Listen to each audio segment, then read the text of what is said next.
from Zambia.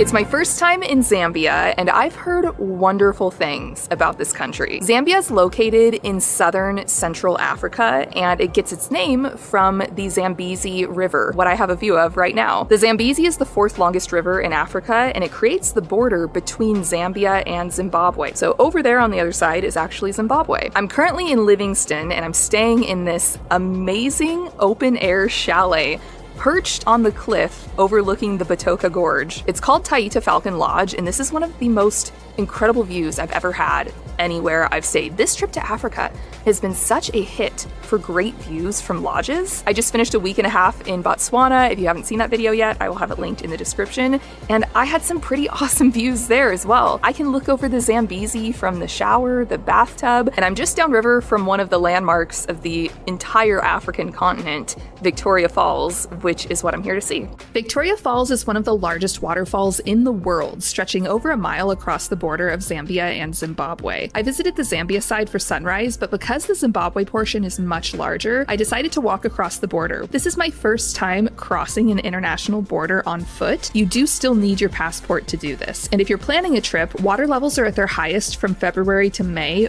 but the mist can be so thick then that you might not be able to see through it. So other seasons can be nice as well. I visited in July, which had medium water levels, and I was still wiping water off of my camera lens.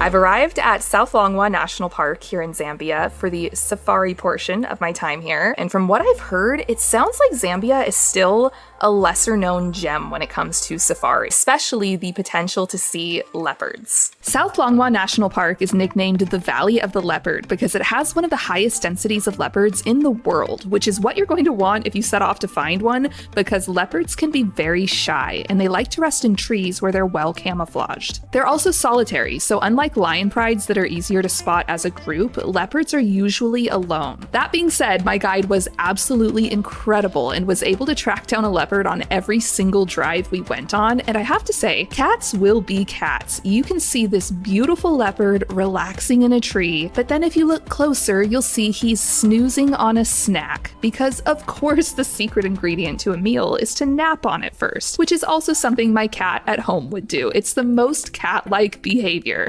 Something else that was really cool to see was the relationship between leopards and hyenas in this park.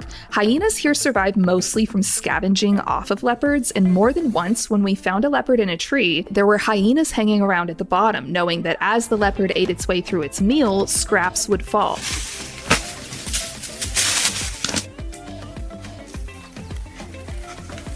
We also found lots of lions in this park, and another interesting species interaction I saw was a couple of lions trying to cross a river. Lions are the top of the food chain here on land, but in water, the tables turn. These two males were trying to cross in hippo territory, and the hippos were not having it. And it was interesting to see the apex predator of this region suddenly be wary of what is usually their prey.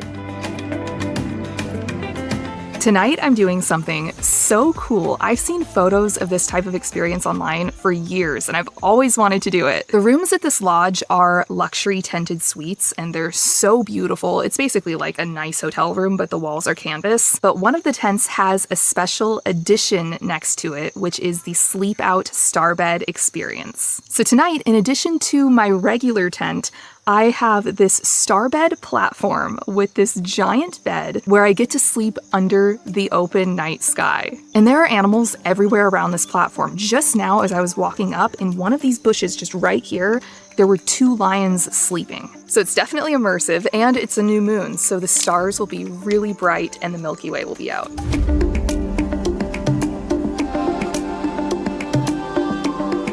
The lodge I stayed at here in South Longwa is Chikunto Safari Lodge, which is beautiful, and my morning and afternoon game drives were included in my stay. So every morning at sunrise, my guide and I would head into the park for a few hours, then return to the lodge for lunch and relaxation, then go out again in the afternoon until sunset. Something unique about South Longwa is you're allowed to stay in the park after dark, which is great because sunrise and sunset are the best times to see animals. So if you see something great at sunset, you can stay out as long as you want.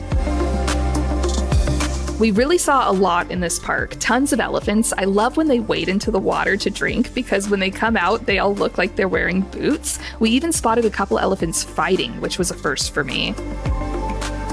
And of course, we saw giraffes. They're hard to miss, and I have to say, a giraffe drinking is one of the cutest things you'll ever see. They're very timid about it because lowering their neck makes them vulnerable to predators, but once they're ready, they splay their front legs out to reach the water, and it's just adorable. If you come during winter, which is June, July, August here, be prepared for hot days and cold nights. There really is a temperature swing, so make sure you're packing warm pieces as well. In the mornings on the game drives in an open air vehicle, it can be very cold, but then by the afternoon, it's shorts and a t-shirt weather. Well, this is the end of my trip. I am so thrilled with how this trip has gone. I've seen so many amazing things, so much wildlife. The fact that I saw something interesting every single time I went out here, I think speaks to the density of the wildlife here and, of course, the expertise of the guides.